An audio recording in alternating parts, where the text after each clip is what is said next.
Viral ang video ng nagpapaalis sa ilang OFW na nasa labas ng embahada ng Pilipinas sa Bahrain. Sa video, humihingi ng ayuda o tulong ang mga OFW na apektado ng tensyon sa Middle East. Pero itinaboy sila ng isang empleyado umano ng Philippine Embassy. Wala rin nung nagsabi kahapon sa amin na maganon. Dapat sinabi nyo rin sa amin kahapon na ganito. Pero wala na ho, tapos na po Hindi na kayo ma-entertain. Sir, bakit Tapos na po ayuda. Magsumbong na kayo sa magsumbong sa mga gusto nyo pagsumbungan. O, magsumbong na kayo. Ang Manila ho ang nagsasabi, walang sige, pondo. Ayon sa Philippine Embassy sa Bahrain, suspendido ang pamamahagi ng financial assistance sa mga OFW. Hindi rin daw maaasikaso ang mga Pinoy na walang appointment base sa security guidelines doon. Samantala, nakauwi na sa Pilipinas ang 60 OFW mula sa United Arab Emirates. Kabilang sila sa mga sumali sa repatriation program ng pamahalaan.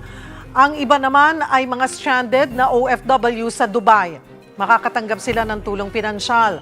Mula noong March 5, umabot na sa halos 400 OFWs ang ligtas na nakabalik sa Pilipinas. Nagpaalala rin na ang Department of Migrant Workers na may karapatan ang mga Pinoy seafarer na tumangging maglayag sa Persian Gulf, Gulf of Oman at Strait of Hormuz. Idineklara ang mga ito bilang Warlike Operators Area or War Risk Zone. Kaugnay niyan, magkakausap natin si Senator Erwin Tulfo, Chairman ng Senate Committee on Foreign Relations. Magandang tanghali po sa inyo, Sen. Salamat po sa oras. Maraming salamat, Ms. Cheryl. Thank you for inviting me. Sen, kumakalat po ngayon at baka po napanood nyo na rin sa social media itong video nga kung saan may empleyado umano ng Philippine Embassy sa Bahrain na pinaalis ang ilang OFW na humihingi ng ayuda at sinasabing wala ng pondo. Ano po ang inyong reaksyon dito nang mapanood nyo? Wala pong katotohanan yun dahil kami mismo, ako at si Senator Sherwin, ang naglagay ng pondo dyan, yung OFW Action Fund. Dyan po dapat hugutin yan at saka doon sa OSEC ng DMW. So may pondo po. Mali lang ho siguro yung pagkasabi ng empleyado or medyo hindi ko alam na isa rin siguro na sinasabi niya doon, baka security concern, yung sinang policy ng mga kababayan natin. Pero dapat ho hindi ganun ho ang sagot niya. Dapat siguro, kailangan ho siguro ika nga, dahil pumunta yung OFW doon, dapat inasikaso po at sinabihan ho na maayos, hindi yung sa labas na sasabihin kahit saan ka magsumbong. Mukhang mali po yung ating empleyado po doon ng Philippine Consulate. Hindi ko po alam kung yun ay tiga OWA ba o tiga DMW. Pero pinaimbestigahan ho natin yan. Kanina pa lang, nung matanggap ko po yung panood ko po kanina mga 7 a.m., ay kadyat ko po na sinabihan si DFA Secretary Lazaro na ngayon ay nasa United Nations kasama po ng Pangulo sa New York at sabi niya pa imbestigahan niya. Nalaman ko after 2 hours na ayuda pala, hindi repatriation kasi parang putol yung video Ayuda pala yung hinihingi.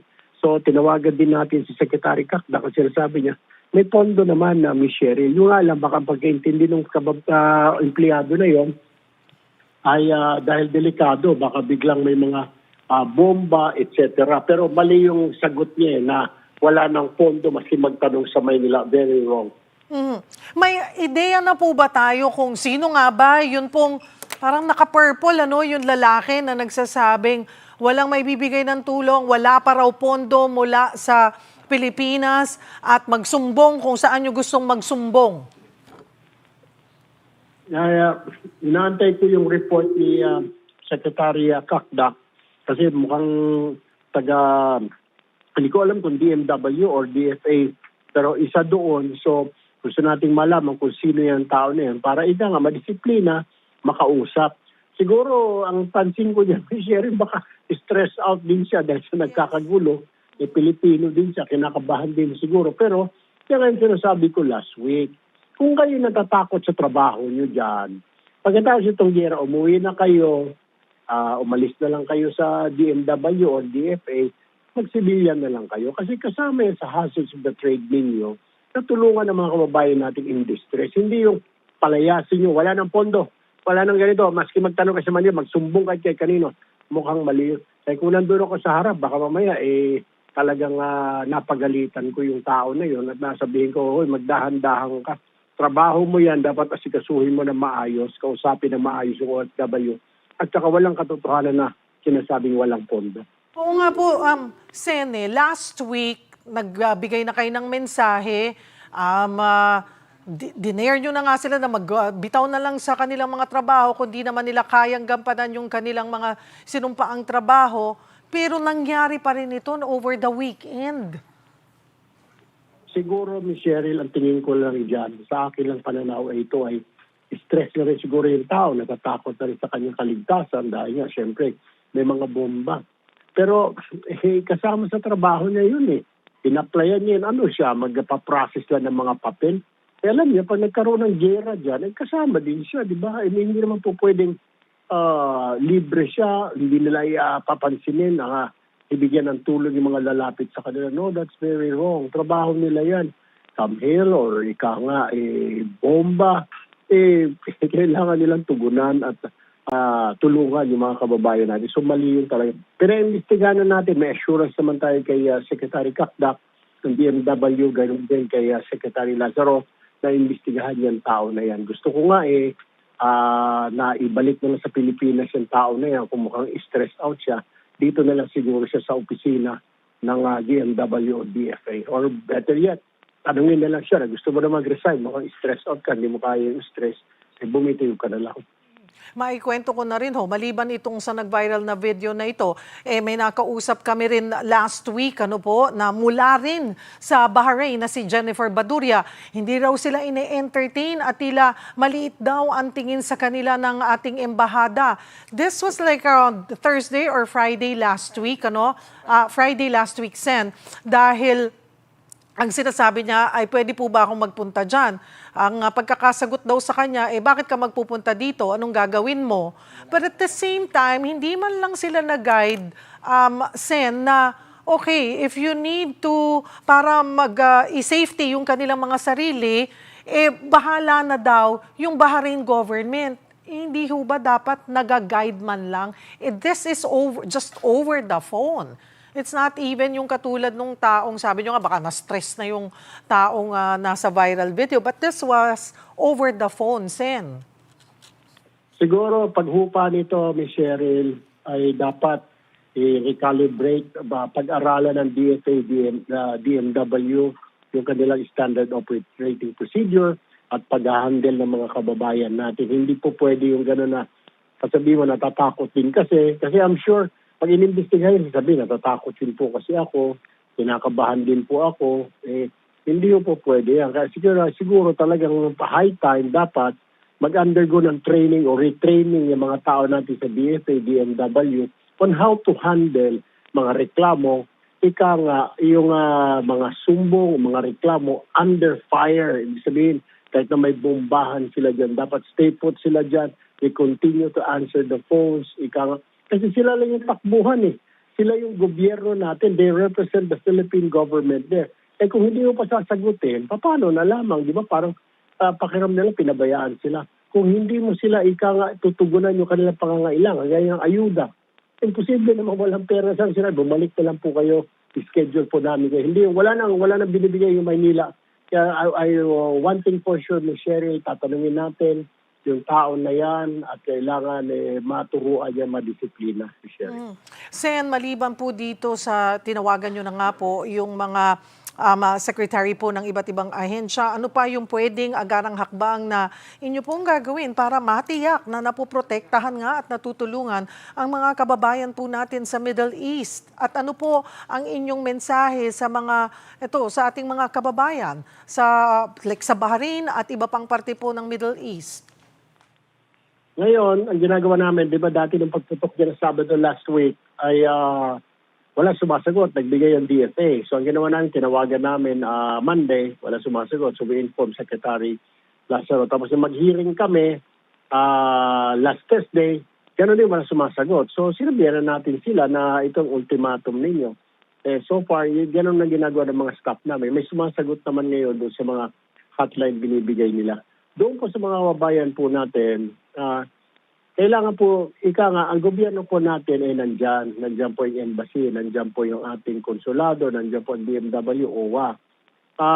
Ang problema po, kasi minsan pinagbabawal po, depende po kung saan bansa na bawal po lumabas o mag-ingat, walang masakyan. Yun po ang problema. Pero mga kababayan natin, they go to these places kasi nga to seek help. Hindi nila alam na ang gagawin nila Dapat maintindihan din ng mga embassy staff natin, ng mga tiga-DMW, tiga-OWA, na nandoon na di ba? Dapat kung ano yung hinihingi nila, dapat they have to be patient. Kanina lang nagsalita ako sa flag raising ng DMW. Sabi ko, we have to be patient. You have to be patient kasi ikaw lang yung takbuhan. Ikaw yung pag-asa nila, DMW or DFA.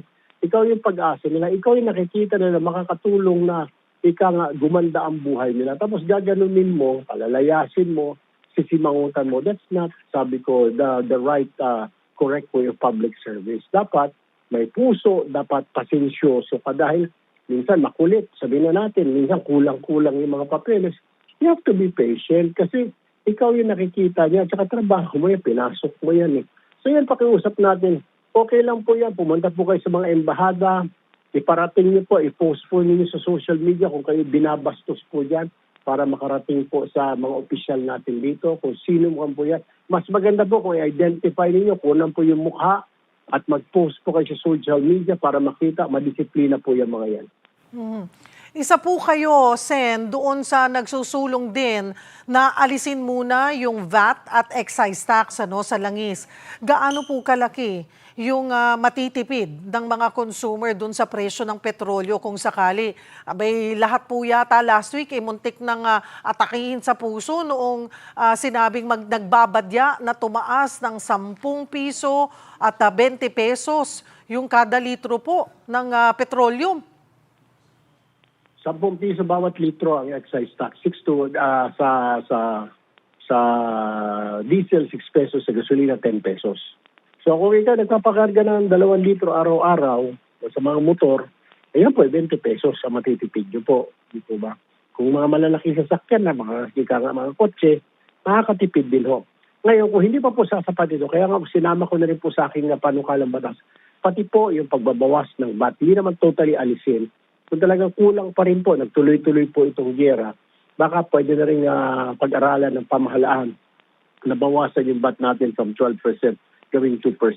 Malaki-laki po yung savings niya ng mga katulong sa babae natin. Pero so also think, Ms. Cheryl, at the end of the day, at the end of all this, kung ilang buwan niyang walang tayong excess, walang VAT, expect na po natin na magkakaroon talaga tayo ng deficit. Well, lagi naman tayo may deficit, pero doble pa siguro dahil wala na tayong pinagkukunan na excise at saka bawas po yung ating VAT. Siguro, Sen, kung hindi na nanakaw at naibubulsa, yun po ang problema. Yun ang siguro dapat na pag-aralan natin.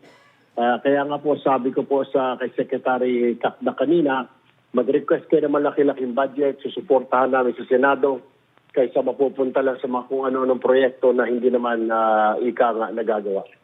Sen, kung suspindihin lamang yung excise tax, bilyon-bilyon yung mawawala sa kita ng pamahalaan, paano babalansihin yung kapakanan ng mga consumer at ang government revenue?